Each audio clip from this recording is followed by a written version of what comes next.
Assalamu alaikum dear students. Today class 8 science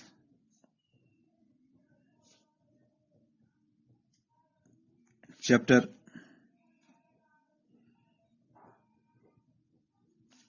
the cell. तो इसमें आज पढ़ेंगे हम सेल स्ट्रक्चर।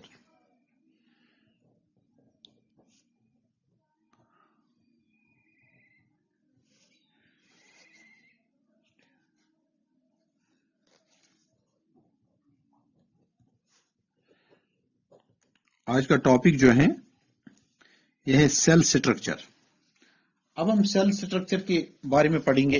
जैसे कि हमने कल इसके बारे में कुछ जान लिया था कि अगर हम एनिमल को देख लें या प्लांट को देख लें या ह्यूमन बीइंग को देखेंगे, हम उनकी बाहर जो यानी अपीयरेंस होती है वो देख पाते हैं। जैसे हम प्लांट के लीव्स देखते हैं, शाख देखते हैं, उनका तना देखते हैं, उसके जड़ को देखते हैं, उसके यानी बाकी ब्रांचेस को देखते हैं। तो इसी तरीके से हम ह्यूमन बीइंग का चेहरा देख सकते हैं, हाथ देख सकते हैं, टांगे, उसका सिर, जो हमें फिजिकली। तो जब हमें सेल को देखना पड़ता है तो हमें किसी ऑर्गन को यानी अच्छी तरीके से एग्जामाइन करना पड़ता है, उसके सेक्शंस को यानी देखना पड़ता है। फिर हम उसके लिए जो इंस्ट्रूमेंट इस्तेमाल करते हैं वो हमने देख लिया कल। माइक्रोस्कोप होता है इस्तेमाल उसमें, और उसमें मैग्नीफाइंग ग्लासेस भी कभी कभी इस्तेमाल होते हैं छोटी चीजों को बड़ा देखने में। तो ये हमने कल देख लिया था। तो आज हमें जो ये सेल स्ट्रक्चर के बारे में पढ़ना है। See the vast variety of organisms which is present around you. These organisms, whether plants or animals, differ in size, shape and appearance, but all these organisms carry out a number of functions which are same, like nutrition, respiration, growth and reproduction. अब देखो जो जो चीजें हमें यहाँ पर एक जैसी होती हैं, जो छोटे से छोटे ऑर्गेनिज्म को, जैसे न्यूट्रिशन,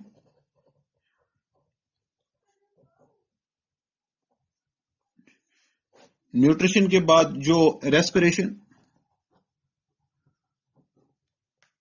रेस्पिरेशन के बाद यानी हमारा ग्रोथ और रिप्रोडक्शन, यानी ये बड़े ऑर्गेनिज्म को और छोटे ऑर्गेनिज्म ये कॉमन है, ये सब चीजें कॉमन है। The body of some living things like the bacteria and amoeba have only one cell. अब देखो इनको बैक्टीरिया लेंगे या हम एमोबा लेंगे,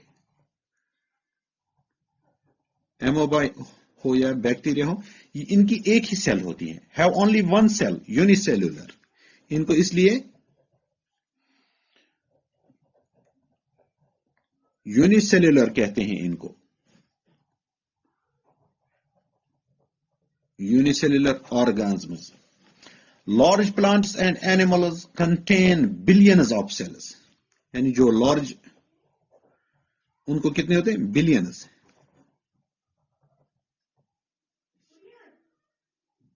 billions of cells. Multicellular organisms, इनको जो लार्ज प्लांट, जो लार्ज ऑर्गेनिजम्स होते हैं, इनको कहते हैं मल्टीसेल्यूलर।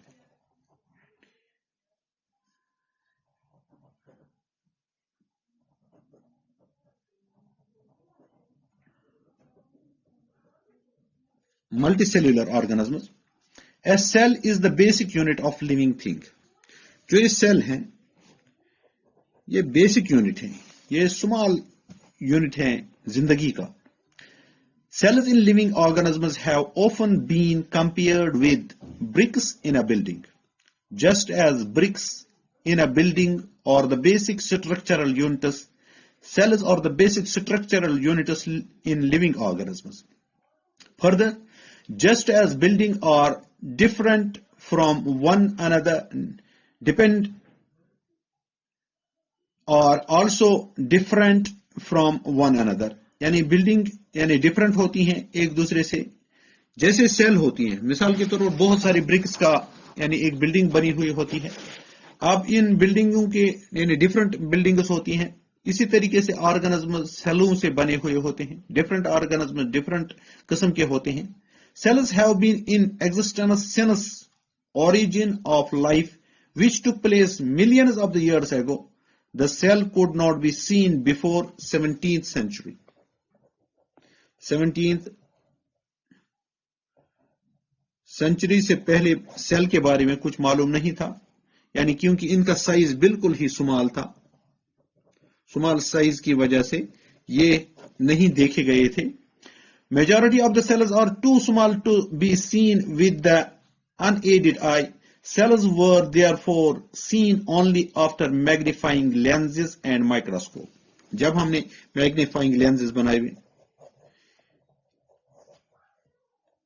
मैग्नीफाइंग लेंसेज या माइक्रोस्कोप जब हमने बनाया तो हमने फिर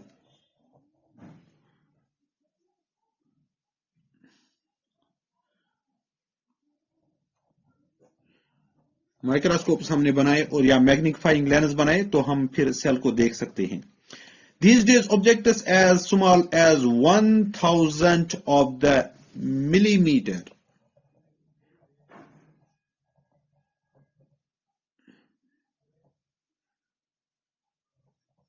(1,000th of a millimeter हम अब देख सकते हैं.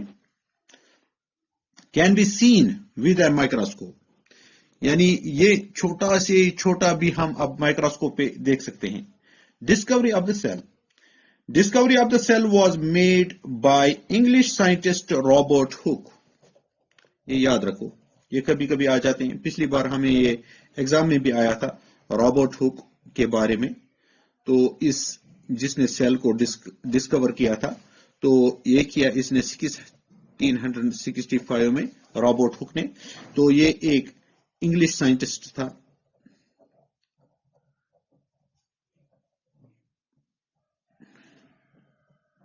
ये एक इंग्लिश साइंटिस्ट था रॉबर्ट हुक. तो इसने 1665 में सेल को डिस्कवर किया. He observed the slices of कॉक under his crude microscope. Cork could not be seen as such, as it is a solid structure. He found that the cork was made of box-like compartments forming a honeycomb structure. He made these compartments as cells.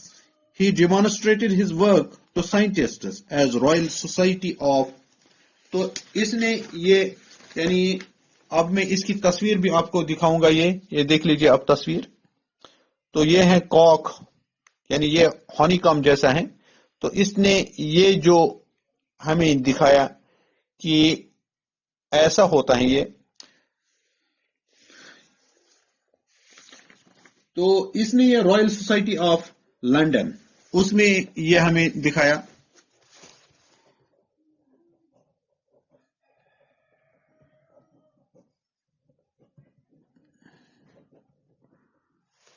Let us now examine cell both from plants and animals by performing activities. अब हम इंशाल्लाह कल activities करेंगे तो उसमें हम इन सेलों को देख लेंगे इंशाल्लाह. बाकी वसलाम.